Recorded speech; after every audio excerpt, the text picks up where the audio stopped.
Finally, I am happy to introduce our presenters for today. We will begin with Friedrich Lindenberg, OpenSanctions founder and CEO. He will introduce us to the following the money concept, and he will explain the importance of data in investigated financial crime. We will follow with Boris Kusovski, the Director of Financial Market Strategy at Senzing, who will explain how new technologies, specifically entity resolution and knowledge graphs, are enhancing the ability of institutions to combat financial crime. And finally, Chris Willemsen, GraphAware CTO, will conclude with a live demo investigation, where Chris will use a GraphAware Hume platform, which integrates Senzing entity resolution to connect Azerbaijani laundromat data with OpenSanctions data and other sources like Company House.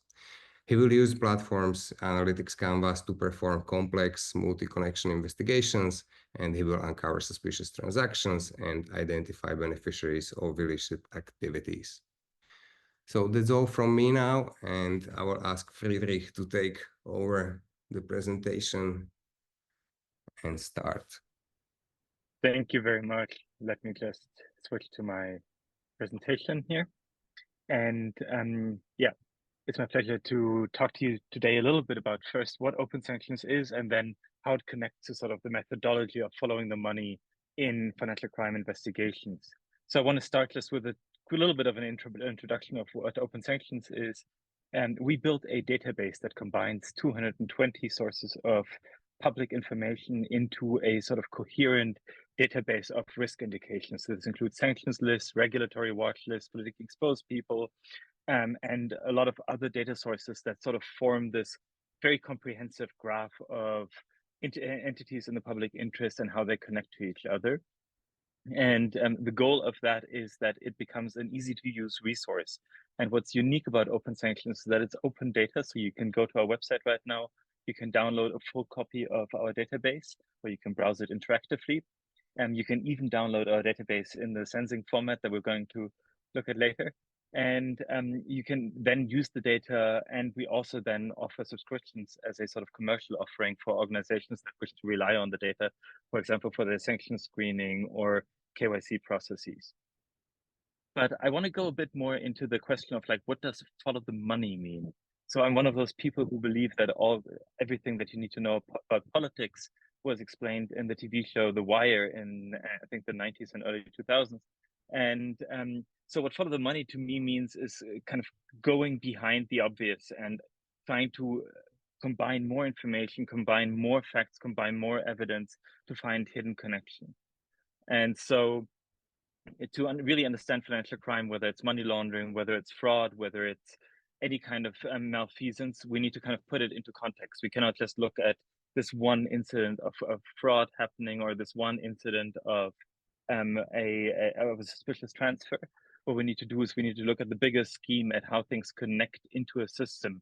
And these systems have their own incentives, they have their own dynamics, and they have their own, obviously, economics that we need to understand if we really want to end financial crime, or at least have a significant impact on it.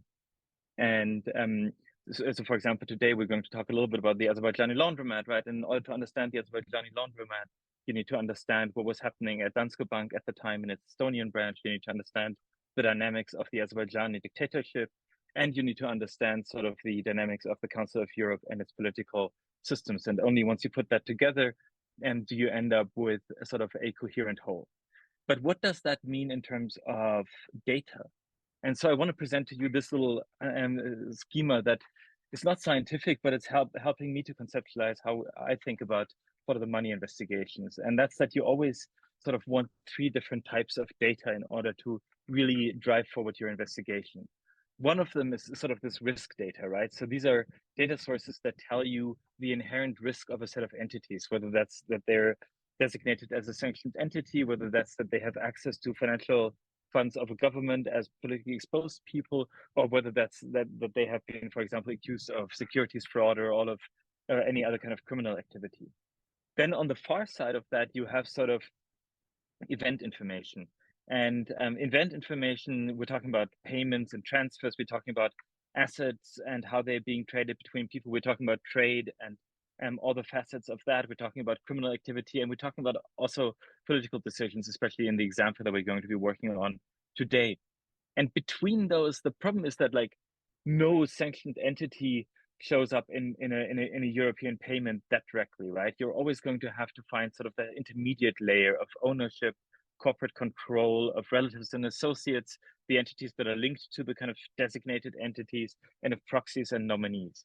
So I find it really helpful to think about sort of the risk data as telling you what the exposure is, the link data as connecting the events to what's going on, and then the event data that is really telling you what's happening on the ground. And what's interesting about these is that they have sort of a gradient of openness, right? So most risk data is published as open information on government websites or on authorities' websites, whereas most of the really interesting event data, of course, exists internal to organizations, whether they're governments or financial services companies. That is sort of your business data. And so the trick that we're talking about today, I feel, is sort of taking risk data and making it talk to your event data so that you understand your exposure. And also this middle ingredient of link data that combines the two and connects them in a meaningful way. Our thesis is with OpenSanctions is that we're providing a building block for building such data ecosystems. And that in building those ecosystems, you always want to combine data from different sources, from different providers, that really provide building blocks that let you ask the questions that you need to ask in order to find the financial crime events that you're trying to track down. So OpenSanctions, for example, we provide sanctions data, politicians data, and some criminal data, but obviously we exist in a broader context, for example, of open data initiatives like open ownership, open corporates, the Global Legal Entity Identifier Foundation, and even open contracting, who all also publish data that's relevant to financial crime investigations. What we do as a sort of working practice is we convert a lot of our data to a common data format, to a common data standard that's also called Follow the Money. And what this does is it describes sort of the atoms of AML investigations. It describes the atoms of people, companies, real estate, vehicles, airplanes, etc., contracts that people can have between themselves. But also it describes sort of the relationships between them, saying, a person and a company can be in a relationship of directorship, of ownership. Two people can be family, they can be associates, they can be linked in other ways. And so that's sort of what we're trying to do with OpenSanctions, is to provide this like rich but very structured graph of activity and of entities and how they are described and contained. What the point of doing this is that it's trying to provide something that's deeper than just kind of screening as an analytical procedure, right? So we're trying to say you have a risk factor on this one side, and then on the other side, you have whatever in-house data you're trying to screen or you're trying to kind of find the risk exposure in. And then you're trying to make those connections indirectly. And what we're going to be talking about today is record linkage as a tool in that. So the ability to kind of combine people, companies, other entities across different data sets. And what I find really interesting in that is that you might have different appetites for how far you want to go in record linkage. And that really provides you with a way of thinking about, okay, so we're doing a really broad strokes analysis. And in that case, we might want to be like very permissive in what we consider as matches. And on the other end of the spectrum, we're trying to do transaction monitoring, and we want to kind of be relatively certain if we're going to be taking action on a particular connection that we've identified. Yeah, as Roman has already indicated, we're talking a little bit about the Azerbaijani laundromat. The reason that that's interesting is because the OCCRP, the Organized Crime and Corruption Reporting Project, published a set of 17,000 transactions describing this money laundering system. And so we have some event data here, data that normally would mostly exist within an organization, within an institution. And we can look at it from the outside today. But what is the Azerbaijani laundromat? It's really a money laundering system that was used by entities close or associated with the Azerbaijani government in order to channel vast amounts of money from Europe, from Azerbaijan and from other former Soviet countries into the European Union, into its financial system, and to basically make that money either find a safe harbor in Western countries or to deploy it for political influence by bribing politicians all across Europe, and for also just like fun, having a good time on a Paris shopping trip. And so it's a really interesting case study to my mind of how sanctions and PEPs data can connect relatively directly to data that describes illicit activity, that describes financial fraud and financial crime. Because a lot of this money, as you might imagine, is taken from the budget of Azerbaijan, is taken from procurement, is taken from military contracts, is taken from all of this activity where the money wasn't really meant to be spent at Louis Vuitton in Paris. So I'm going to hand it over now to Boris for the next section, Getting Dirty with the Data. Thank you, Friedrich. Can you guys see my screen? Yes, I can see. Okay, very good. Good morning, everyone. I'm going to talk about Senzing for about 5-6 minutes and then hand it over to Christoph. But before I do that, I actually like the order of the sequence of how we're doing this today, because if you look at the Senzing, or an engine that actually performs entity resolution, you got to have quality data. And if you look at OpenSanctions, and I think Friedrich actually brought this up multiple times in his quick overview, if you have quality data and quality entities and quality attributes, the ER engine actually performs a lot better because of those quality attributes. And the value there is it actually pushes better quality results to the investigator at the back end. So if you look at it this way, an engine is as good as its gas, and it's going to perform much better with quality data. That's how I kind of look at this from a value perspective. Little bit about Senzing. We are a company that's been in the market for over 25 years. We are not a startup. We have a very healthy customer base in multiple industries like healthcare, fraud, 360 view of the patient, insurance fraud. We have customers using us for marketing and targeted marketing campaigns. We have a number of AML vendors using us across the AML domain. We actually even have an FIU using us for 360 view of the SARs that get filed by the banks in that country. A number of federal agencies in multiple countries. And actually, the one new one that I actually like a lot is the geospatial views, where we're actually feeding geospatial data into a Senzing repository looking at illegal fishing. From a technology perspective, if you look at the bottom part where the Senzing engine is, we deploy locally. And not only is it a simple deployment of the Senzing SDK, we have a customer size. We help you size the Senzing environment and based on the number of records you ingest, and we help you configure the Senzing instance at no cost. So you download the Senzing software. You can go download it today from our website. And then, again, we help you size it based on the number of records you load, and then we help you load that data so you get the best results out of it. We are not Graph. We are an entity-centric engine. And what does that mean? We have a set of rules, we call them principles, that execute as data comes in from all of these data sources, whether it's OpenSanctions, your customer data, watch list data, whatever you're importing into the engine. We resolve those entities across all those data sources, and we have to create an entity underneath that database. And when Christoph speaks in a little bit, you'll see the value of that. We are very simple and easy to deploy. It's a simple API with API for ingesting the data and simple API for the output of the data on the right-hand side, as you see in the diagram. We make deployment even faster because we have pre-built common mappers to third-party data sources. OpenSanctions is one of them, and I think you saw it in the previous slide that Friedrich talked about. WorldCheck, Dow Jones, Bureau Van Dyke, Dun & Bradstreet, just about any of the public sources that you may subscribe to, we have common mappers. And the reason why we have those common mappers is you can go to the Senzing website, download them, and you don't have any code to do. As long as you have access to that data, you can go load it. From an AML perspective, we have a number of channel partners, which is the top part of the diagram, where we have deployed Senzing's technology as an entity resolution component of their offering.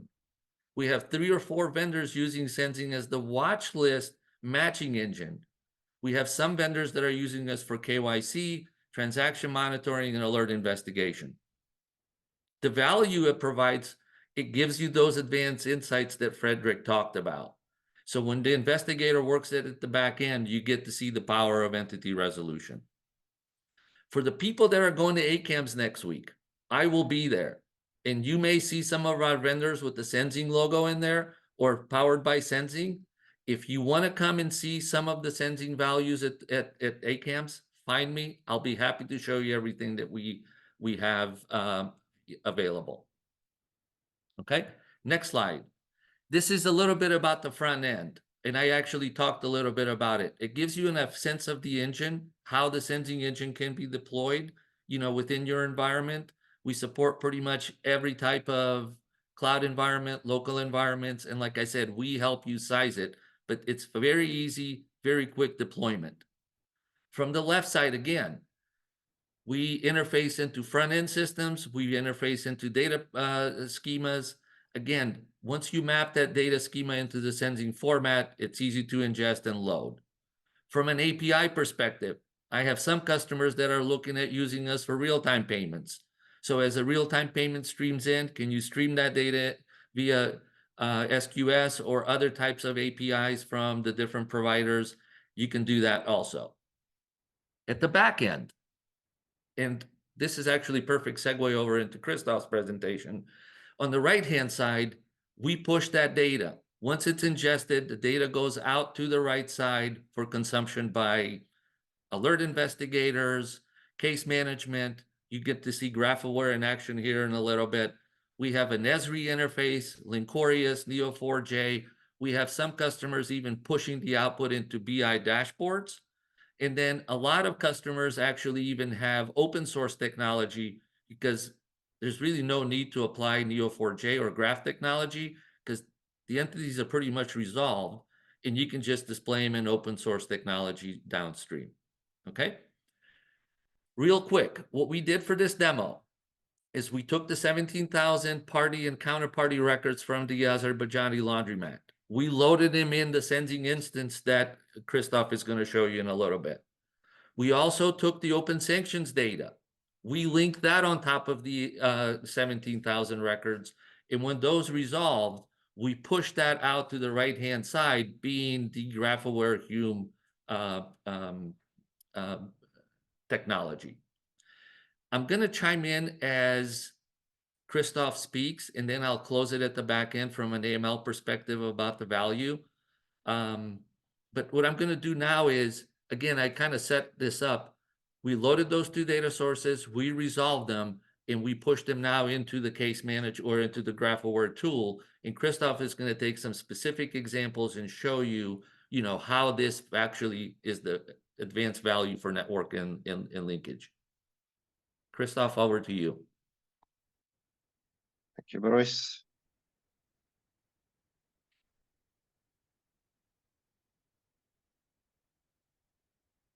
All right, should see my screen right. Yes.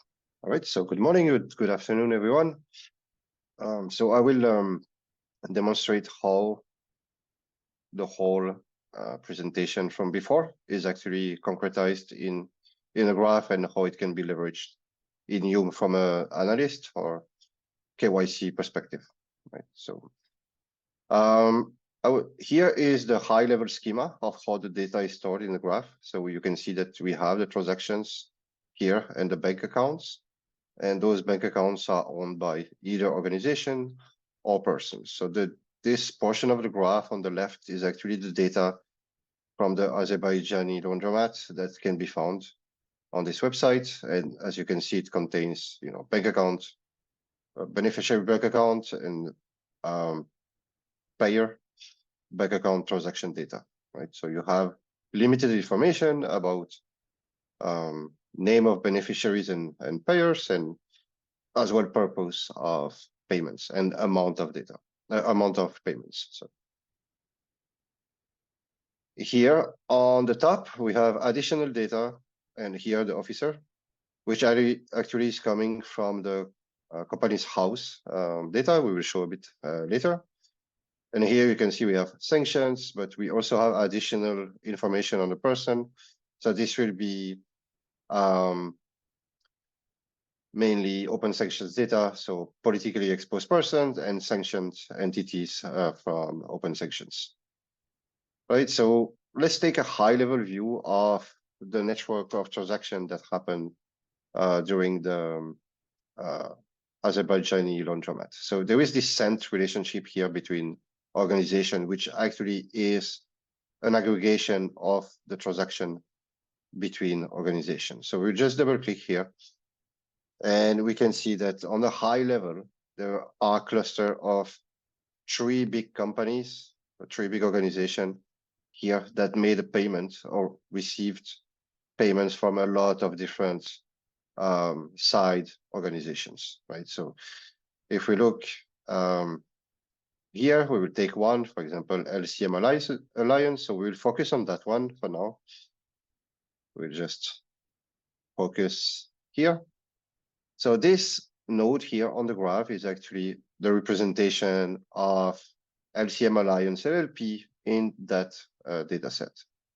So if we look at what information we have for LCM Alliance here, we can quickly look at the neighboring of the entity. So we have all the transactions related to that entity. So if 2 organizations or 2 and from persons, and we have some more information about the address, which actually is the address that was registered on the bank account for the transactions, right? So what we can do, you know, if you would expand 900 relationship, this doesn't really give too much value in a graph visualization aspect. So we will switch to action board view instead. So where we can actually have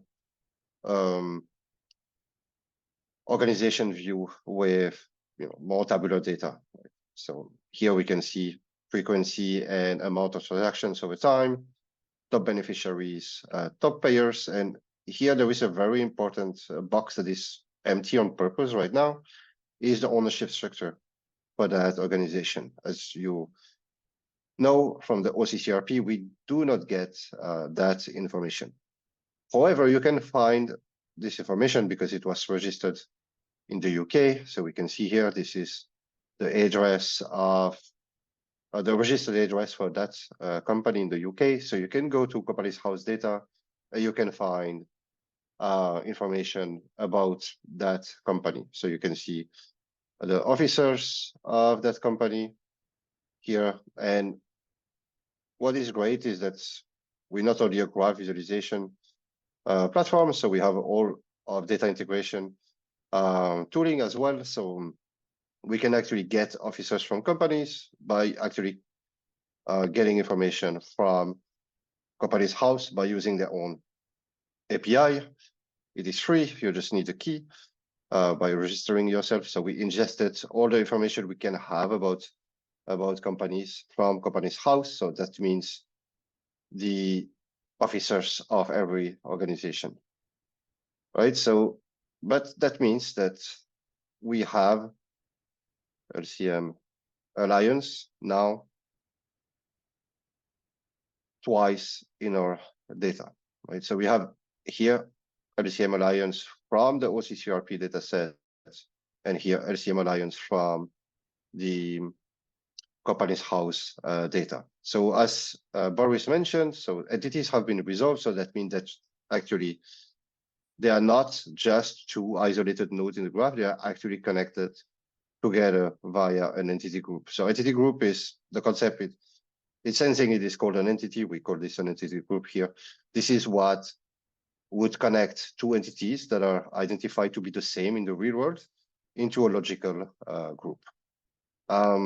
It's not limited to 2, of course, so you would have more data sets. Like if there would also be LCM Alliance in OpenSanctions, for example, we will have a third entity connected here. Right, so that means that here we have transactional data, and here we have company ownership structure data. So we can check who are the officers of that company. And as Boris like to chase, we are chasing red flags, right? So here we can easily identify two red flags. So one is that we don't really have ownership data, right? So there is no person or real beneficiary, ultimate beneficiary information mentioned in company's house about who ultimately owns that company. Secondly, we can see that the officers that officially registered the company in the UK are coming from the session, right? So, which is kind of unusual. I mean, it can happen, of course, but this is red flag number 2, right? So we also have address data, and here it's very frequent in the UK, especially in schemes. So this is what you would look at as well as an investigator is, okay, show me the address for that organization. So we can quickly go to Google Street View. Oh, sorry, here. We would switch here and we can see that the address is that one. This is actually a mailbox office. So this is red flag number 3. You have an organization that actually is receiving millions and millions of dollars, which actually doesn't have a proper office in the UK. Excuse me. All right, so let's continue. So we will take those 2 officers and we will say, okay, they probably registered other companies in the UK. So again, from the company's house data for every single officer on companies, we can go here and check all the organizations that they registered in the UK. So again, we used the company's house API by getting the appointments for officers here. Right, so you can, so this is the total. You can check here, and this is getting the officer's appointment. So instead of, showing 835 other nodes with relationships, we will actually aggregate this data and have them displayed in a table. So how that works really, this is like a power feature of Hume, is that as an analyst who is not technical, he can just have logical business queries that are available to him as a simple right-click menu. And he would be helped by a developer who actually would translate graph queries to something that that is available as right-click to the end user. So we will go here, show the table. So we can see that they registered 739 other companies at the same kind of fake, location for that address. So it's red flag number 4, really. Right, so let's check the next one. So 32 other companies here. So let's go again to Google Maps. And let's check here. Again, same scheme, right? So this is ghost mail drop. So again, box office, a PO box, all those things are actually, great identification of possible frauds. All right, so let's stop focusing on those. So we have LCM Alliance. We have a couple of red flags, like really, like already too much, right? So now let's say, okay, Hey, does so Chris, this company? if I have a comment real quick. So for the people that are in the investigative role, at this point, you onboarded LCM Alliance. Let's say this is a customer you onboarded and opened up an account. There's no owner, red flag 1. Red flag 2 is it's in the mailboxes and etc. The business that they're in, it says investor services. There's no website, there's no nothing. So my idea is you probably filed a SAR, you opened the account, and you made him high risk. I'll come back to that point later when he shows the transaction or the money movement, and then I'll talk a little bit more about, but from a KYC perspective, if you onboarded LCM, there were 4 or 5 red flags, and you probably should have filed a SAR and then we'll talk about the rest of the value downstream. Thank you, Boris. All right, so now we want to identify if that organization actually sent data to individuals instead of other organizations. So, of course, you can start from here because the transaction data is here. So you can go over every single transaction. So we will do it just to show you how, you know, not inefficient, but how not great it is for an analyst. So we can, and for each organization, we can say, okay, this sent to person. And it's becoming a bit messy. So let's go back here. So we remove all those ones. Yeah.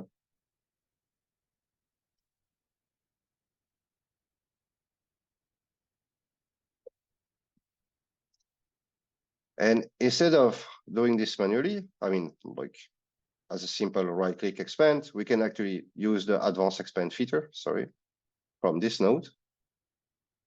And say, okay, I want to traverse and check if there has been any money movement, like from organization, maybe in between organization before landing to a person wallet, right? So we can check the preview.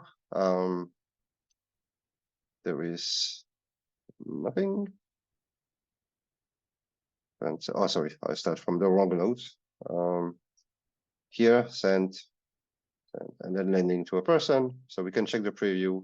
And we can see here there is some data, but let's add it to the canvas right now to investigate it a bit, right? So we have information about person that have received money, and actually this would be traversing, you know, if we converted that table into a graph and we check, okay, like which path is leading to a person, right? But again, we have only the name of the person and like the bank account, the nationality, etc. Right? So here, because those persons actually are coming from the OCCRP data, we want to do the same as we did for the organization. We want to select all person and say, okay, is there actually any connection? Here we will do traverse entity relationships. So are there any connection to the same person in other data sets, right? So like OpenSanctions or company's house, etc. So we will click here, and it brought on the graph additional persons. And if we zoom a bit, we will see there is a flashing icon here, which indicates that this person is actually a politically exposed person, right? So you can see that here you have Edward Linter in the OCCRP dataset, and here you have the same person in the real world in the OpenSanctions dataset, right? And OpenSanctions provided the information that this person is politically exposed, so we can add a warning sign here. So let's just focus on the politically exposed person. So we will just remove everybody that is not politically exposed. We'll just quickly re-add the connections to the original data, right? And send. And we can relay out, and we can see here that from MSCM Alliance, there is a network of transactions that at the end of the day are ending in the pocket of politically exposed persons, right? So we can take that person, for example, Smago, Jelinic, and maybe Friedrich can explain a bit why is this person actually relevant in this picture. Yeah, he is a member of the Slovenian National Assembly, and I think he also at the time that the Azerbaijani laundromat took place was running for the office of president in the country. So Nice. That's kind of stunning to see a direct payment to a presidential candidate in a European member state. Yeah, exactly. So this is very important. Again, in terms of flags, we have identified a couple here, right? So now instead of going to person, we will leverage an additional very important information from OpenSanctions, which is linkage to sanctioned entities, right? So sanctioned organization. So again, as a analyst, I will have these action relations to sanctioned bodies. And let's quickly take a look at how it looks like as a real query, right? So, and this shows the power actually for the analyst to have those pre-made queries. We will actually start from the node of interest, so LCM Alliance. We will traverse transactional data from 1 to 4 relationships. So it doesn't matter if it's 1, 2, 3, or 4. We want to say, okay, go from 1 to 4. Then we want to identify for the other organization if they have a corresponding entity in another data set via entity groups, and if any of those is actually sanctioned by authorities, right? So, and from the analyst perspective, it would just be right-click, relations to sanctioned bodies. And we can see here that payments were made also to organizations that are on the sanctions list. So here, that one is from DFAT. That one has been sanctioned by OFAC, etc., etc. Right? So you have like, as an analyst, all the information that actually can back up your SAR reports to consider this entity high risk for your organization. Right? Boris, maybe you want to add something? Because yeah. You know, when we started with this data, I looked at it and I looked at all of the reporting that was done on it, and I'm like, you know what, this has been exhausted.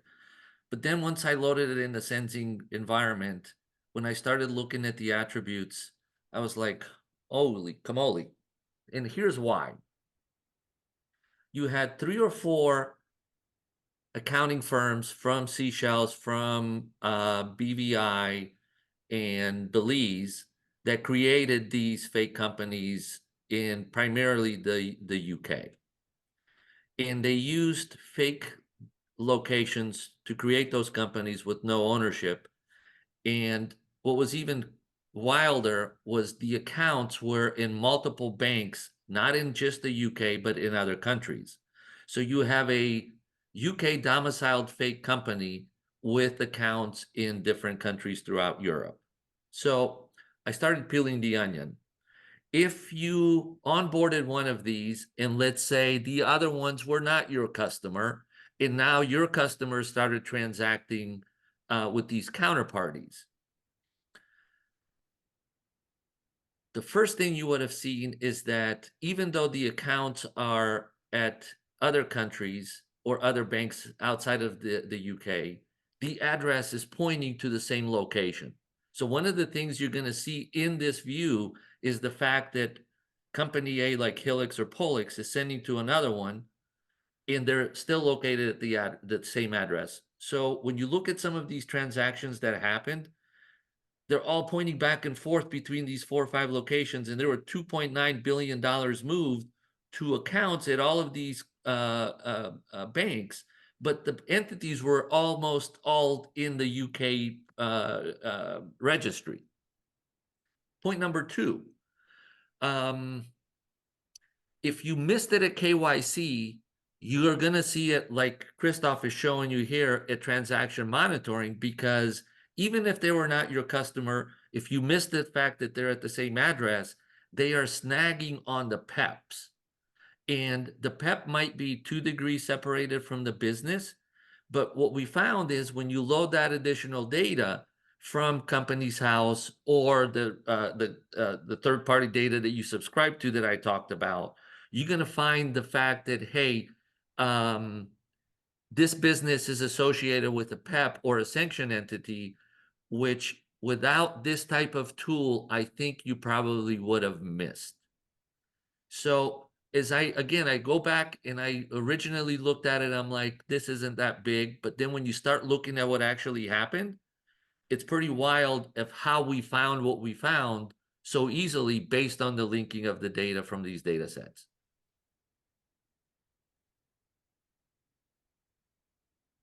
Christoph, back to you. Thank you, Barry.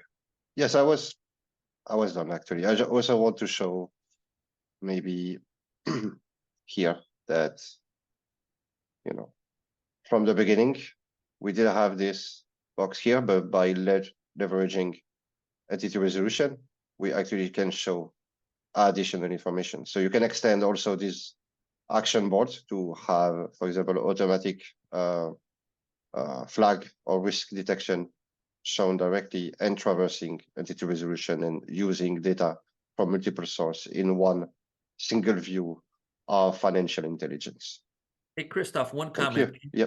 Can you show a timestamp or a time scale of how the entities or the entities grew or the relationship grew through the time view?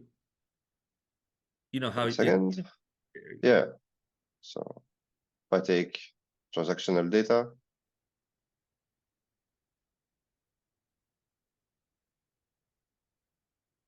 So while he's doing this, so let's say you filed a SAR, and then 2 months later you look at it again. I'm thinking that maybe the transaction monitoring system didn't alert. I don't know if it would have alerted or not, but if it didn't alert, you would have seen snags up against the watch list data on these transactions. So value number 2. But one of the interesting feature that is available in GraphAware is the fact that I can timescale the activity. So in this example, we have transactions for over a year of period of time. That's why these these networks are so big. But let's say you're reviewing this on a 30-day, 90-day time period because it's a risky customer and you got to review it. You can go into this view and slide the scale up and down, and you can see how the network is getting larger by the number of transactions that are either coming in or going out.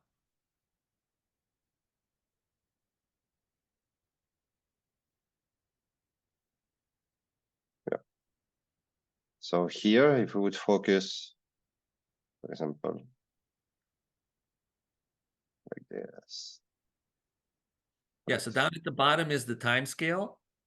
Yep. So you can say, hey, this company sent and received money to these entities. And then as time goes on and you review it again, let's say 2 months from now, you're going to see that, oh my God, there's more activity and it's not good activity.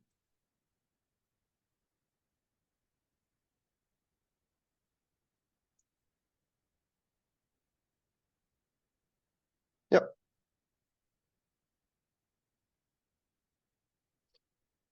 Thank you, Christoph. You're welcome.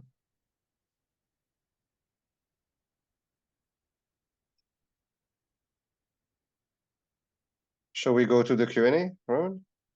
Yeah, let's go to Q&A. Actually, I think 15 minutes. I think people will have some questions. But again, from my standpoint, if you onboarded some of these customers, the first thing you would have looked for was the address. And the address would have given it away because they're located at the same fake locations. Number 2, it's just a registering agent. There is no owner. So you probably would have asked the financial advisor or somebody in the bank to ask for who the owner is before you onboarded it, I'm sure. Number 3, you looked at it and you said, hey, they're in an industry like an advisor or a wholesaler. There's no website. There's no LinkedIn profiles. There is no social presence. Red flag number 3. So for KYC, you would have probably marked these high risk. But then what happened is the value of entity and linking is to find those networks that you don't normally find in the transactional data by bringing in that third-party data. So the biggest value to me for an investigator is you get to see all of these things you would have missed from the watch list data, the company's house data, or third-party corporate data that gives you that ability to find what you're missing. To me, the scariest thing of this is when we looked at these locations, even though the laundromat in these companies have been dissolved, there are thousands of these companies that are still operating today. And one of you is transacting with them. So my point to you is, if you don't deploy technology like this, you're going to miss what is actually happening in these accounts. over to questions. All right. Thank you, Chris. Thank you, Boris. So we have a lot of questions, actually. Some of them are answered by Friedrich already. Most of the questions are revolving about the how to get the data in, what kind of data I can combine, and how. So let's start with the first one. Can you explain the data flow? How did you get the data in? I believe this is for you, Chris. I can answer Yes, it. so Let me go let me ahead. start it. So I think I talked about it in the beginning. If it's a watch list data, we have a common mapper. That data goes into the Senzing repository and gets resolved. If it's your customer data or your transactional data, it gets mapped to the common Senzing mapper, gets loaded into the Senzing repository, and it gets resolved across watch list data, customer data, whatever you want to bring into that view. That data, after it's resolved, gets pushed to the back end being the GraphAware visualization tool that you just saw. And then you can work your alerts there. You can work anything that you want to review there and, from the output of that, all of that data. So it's very simple. So- the data flows into Senzing through the API and out of the Senzing API into the GraphAware environment. Go ahead, Yes, Chris. and when it comes to us, main of the work is reading from data sources. So either data coming from Senzing, data coming from OpenSanctions, can be file, can be JDBC, AWS S3, Kafka. I mean, we have tons of connectors that allow you actually to ingest data, and then you map it into the graph format, so it is stored into the graph actually. So the bulk of the work is choosing your data source, converting it to something that is compatible for the graph, and storing into the graph. And you do this for every data source that you have. Before you go to the one about the EU-Russian sanctions, let me answer the other one, because I don't know if we want to go in and show a specific one. Yeah, I wanted actually maybe Friedrich addressing that question there. I mean, showing an example, I will leave to Chris. But obviously, yeah, we do have the EU regulations on Russia sanctions included in OpenSanctions. I think there's a few questions kind of asking what data comes included with GraphAware. If I understand this correctly, none. But I just wanted to emphasize that you can go to our website right now and literally download a little data set from that, whether you want to download the full OpenSanctions data set, or for example, only the EU list, and then play with it and load that into your tool. So this is like an exercise that anyone can perform. Yes, GraphAware is not a data provider, right? So we give the platform where you can integrate your data. If you want to use OpenSanctions, we have pre-made connectors for OpenSanctions format. Same for Senzing.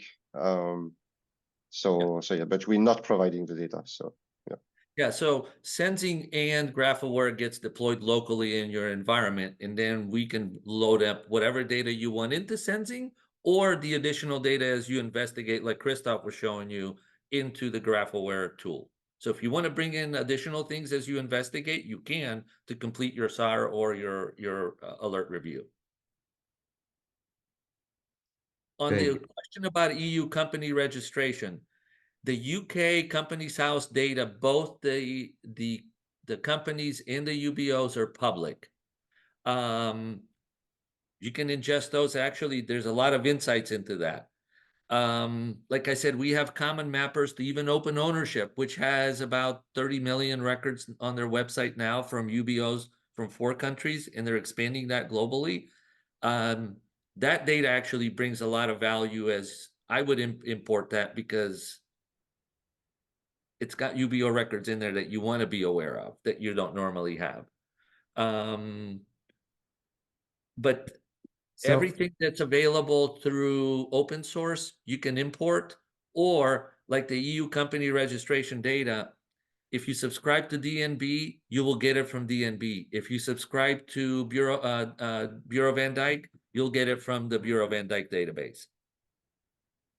Yeah, so to answer to Miriam's question, we will not be able to show you any example now, but if you want to see some European Union Russia sanction data crossed with other databases, feel free to reach to us and we can prepare a special demo for you.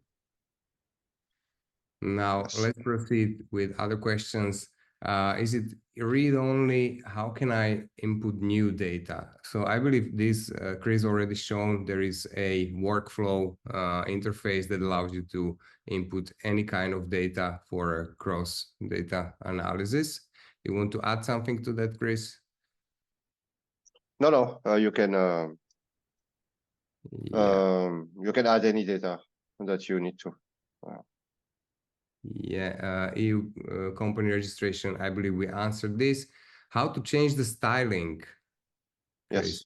So I can quickly show. So it is based on rules. So here you see that we have a badge if that company has been sanctioned, for example. You can also see here I'm not sure I that. can see. I can see. Oh, sorry. It's better now? Yeah, now I can see. Yeah, okay, sorry. So you can see the badge here. So if you want to change this, you just go here to the rules. You say, I don't want this icon, or I want another color, for example, green. You change it. So it is based on properties on the node, based on labels on the node, based on if they have any connection, for example. So the styling is actually pretty robust in terms of what you can do with it. We also allow virtual attributes to be created. So for data that is not in the database itself, but that is custom to your logic. So you can also return virtual attributes to enable styling, for example. Yeah. Thank you. Yeah, another question is the graph tool focused only on sanctions? Can we use the telco data? As we answered before, you can use any kind of data. GraphAware Hume is a platform that is used for many use cases, in general for intelligence analysis. That's why it is possible to ingest really any kind of data you wish. And as Chris shown, you can style and customize the investigation canvas to your need. Another Also, question. CDR data, so call data record, is actually very frequent for our customers in the law enforcement space. Yeah. How to manually add new data points? I'm not sure if we answered this before, Chris. Is there anything to add to this? Well, we can create actions actually that allow you to input data manually into the graph, but I don't have it here locally on my demo. But we also have a graph editing feature. So we're actually like, you can create new nodes, create a relationship, change property of the nodes, remove data, etc. Of course, it is backed by security aspect for the data. So you cannot remove or add everything you want, right? So it can be restricted to only particular entities, for example, or particular information on the nodes. So yeah, we have two ways of doing it, but not in this demo because I didn't enable it. Then we have again a question from Miriam. This is a continuation of the discussion you had with Friedrich, right? About how you update the OpenSanctions database, I guess. Yes, we've been having a bit of a discussion about keeping OpenSanctions up to date, which we do several times a day. And also about the European Court of Justice's recent decision to make European beneficial ownership information near impossible to access, which obviously limits the possibility to conduct investigations like this. If you think about what we've just demonstrated, it is based on bulk access to the data, or at least like very, very quick, very automated access to the data.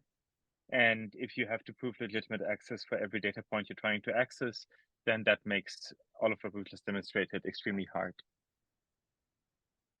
Perfect. Then a question in German. I will try to translate. Do you have examples of OSINT, Twitter, and Facebook data? So as mentioned several times before, we don't have it right here, but it's possible to ingest the data into the GraphAware Hume platform, also from Twitter and Facebook.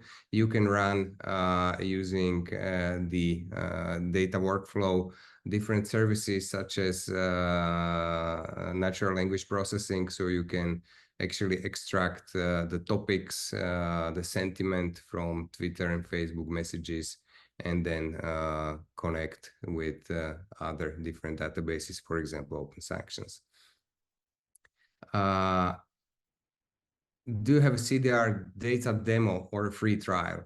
Again, as Chris mentioned, you can ingest CDR data. It's very common.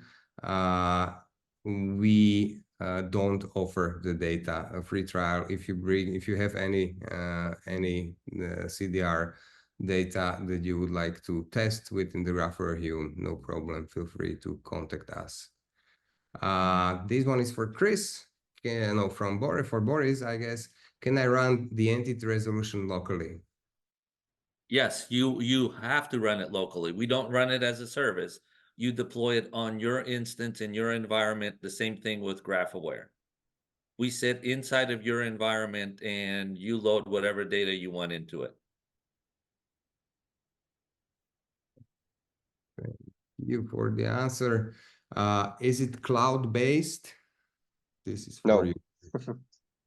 I mean, Hume in general is developed for on-premise systems because most of our customers are in their own data centers, mostly air-gapped environment. But that also means because we deploy there, we can deploy to any cloud. So like we can run anywhere, really. We actually run in all cloud environments, but that's through our channel partners or our deployments. We run in AWS. We like the serverless environment because you can scale it up and down depending on the volume of data you have. That's why I spend a little bit of time on the interfaces and the way you can stream that data real time if you have to. But we pretty much run on every environment, but it's your instance of that environment. Right. What, if any, data to come with, as said several times before, GraphAware Hume doesn't come with any data. You use any data you like to ingest to the tool and run the analysis. Same question. How do we import our own data from an on-premise CMS? As answered or said before, there is data workflow engine. Feel free to contact us. We can have a look at your data and ingest and have a look at it in form of graph. Boris? We'll be happy to give them a Senzing instance at no cost that they can try with their data. I actually have 2 POCs going on right now. The bank is loading their whole entire customer base, and they want to see what the entity resolution is. Do I have 10% duplicates, 15% duplicates, just from their own data, not the third-party data? I've been around this product for 17 years now, and the average duplicate customers is between 12 and 15% at a retail bank. So I encourage you just to try the Senzing instance with your own data in your own environment, because what you're going to see in there is pretty fascinating. Can I just jump onto the on-premise bandwagon here for 1 second to say that OpenSanctions obviously also provides an API service for its data, and that also is available as an open source tool that can be deployed in an on-premise setting, meaning that then you could, for example, use it to enrich entity like just shown by Chris in Hume, using an on-premise API endpoint that contains the latest sanctions and PEPs data. Hey, Friedrich, I have a question. If a customer wants to go to the Senzing website or your website and download your JSON in Senzing format, does it cost them anything? You can download one for testing anytime. Okay. Right now, you can grab a full file. If you start to use it in production, then why not make a subscription with us and have a guarantee that the service is excellent? Okay. Thanks. Let's continue with Henny. They are a startup company. They say the value and service from OpenSanctions has been truly exceptional, and they are interested in existing datasets the GraphAware uses. As you just heard, you can take the dataset from OpenSanctions, and discussion around POC. Feel free to contact us, Henny. Anonymous attendee. Do we need to use Senzing for the whole solution to work? We already have a good quality data being law enforcement agency. Yes. Does the visualization work standalone without Senzing? Can we use different data, not only Senzing and find and financial data, but crime, telco, and OSINT? Of course, yes, definitely. The GraphAware Hume is being deployed among law enforcement agencies running without Senzing 100%. Feel free to contact us. We can show you some examples. Same here. I mean, we run in some smaller. Actually, we are deployed in a number of police departments. The problem we have is with the smaller ones, they're Windows based, and we don't really run on Windows. So that's the only problem we have with smaller police departments. But there's no reason why you couldn't deploy us separately, and we have individual deployments. Okay, this one I believe is for Chris. Are there options to have connectors prompt scripts that retrieve real-time information? For example, posts from social media accounts. Definitely. So actually, our platform focus more on real time than batch ingestion. So yeah, definitely. Twitter feed, even company's house offer a stream API, so you can, get an event immediately when a new company is registered or an officer apartment changed, etc. So everything that actually is real time is a good use case for GraphAware, and also for Senzing, like showing in real time, like how graphs and entity resolved graphs work and provide immediate insights and alerts and notifications, etc., is super powerful in a lot of domains. Thank you. What tool was used for the visualization GraphAware? Yes, it was a GraphAware Hume tool. If you want to know more, feel free to contact us or reply to the email with recording. So thank you very much to all attendees and all the questions. This was actually a really long Q&A session. Thank you, Friedrich. Thank you, Boris, and thank you, Chris, for Thank you very much. and for Thanks, everybody. the questions.